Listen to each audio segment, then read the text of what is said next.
મિર્ચી morning. આપણે એવું માનીએ છીએ કે બર્થડે વર્ષમાં એક જ વાર આવે. એવું છે નહીં. બર્થડે તો રોજ આવે છે. પ્રતિ ક્ષણ નવો જન્મ થાય છે. આપણે છીએ શું?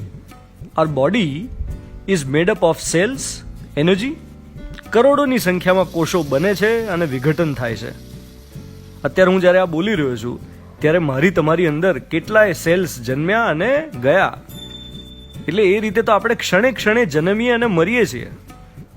માણસ રોજ સવારે જાગે ને ત્યારે એને જીવતા હોવાનો અહેસાસ થાય. આંખ ઉઘડે ને માણસ દુનિયાની સાથે જોડાય.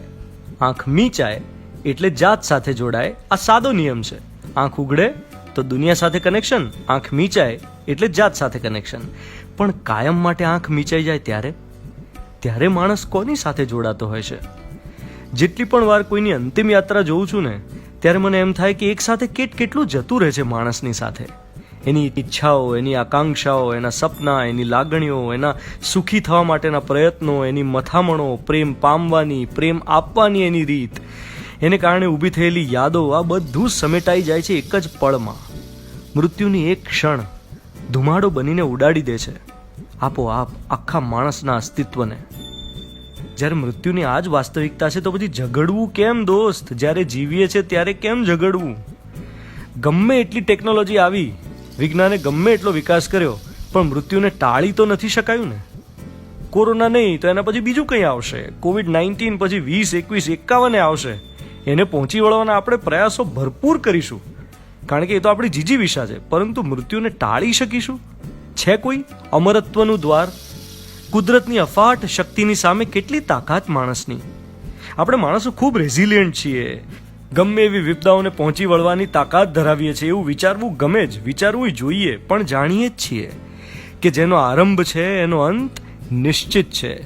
તો પહેલું પગથિયું છે સ્વીકાર, અનિશ્ચિતતાનો સ્વીકાર, અનપ્રિડિક્ટેબિલિટીનું એક્સેપ્ટન્સ. ક્યાં પતા કલ હો ન હો વાળી સમજણ. એકવાર પરિસ્થિતિને જેવી છે તેવી એક્સેપ્ટ કરી લઈએ એટલે એને જીવી જવાના, જીરવવાના નવા રસ્તા સૂઝે જ. તમે જે પરિસ્થિતિને બદલી શકો એમ ના હો એને સ્વીકારી લો.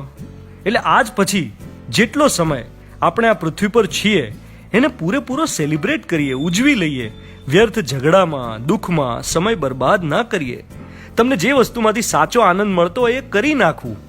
બહુ દિવસથી પાણીપુરી ખાવાનું મન થયું હોય તો ઘરે પૂરી બનાવીને ખાઈ લેવી. મનમાં શું આમ દુઃખી થયા કરું કે હાય મારી પાણીપુરી? અરે ભોજનની તૃપ્તિનો આનંદ લેવો. પ્રિય પાત્રને આજ સુધી જે ન કહી શક્યા હો એ મોકળાશથી કહીને હળવા થઈ જવું. ઘરમાં જ રહીને જે ઈચ્છાઓ પૂરી થઈ શકે એમ હોય એને કરી લેવી. રોજ આભાર માનવો, નવા દિવસનો, નવા સૂર્યોદયનો, નવા સૂર્યાસ્તનો. બાકી તમે જ કહો, એક્સેપ્ટન્સ સિવાય છે બીજી કોઈ ચોઈસ? મિર્ચી પર હું છું ધ્વનિત તમારી સાથે. A very happy birthday to you.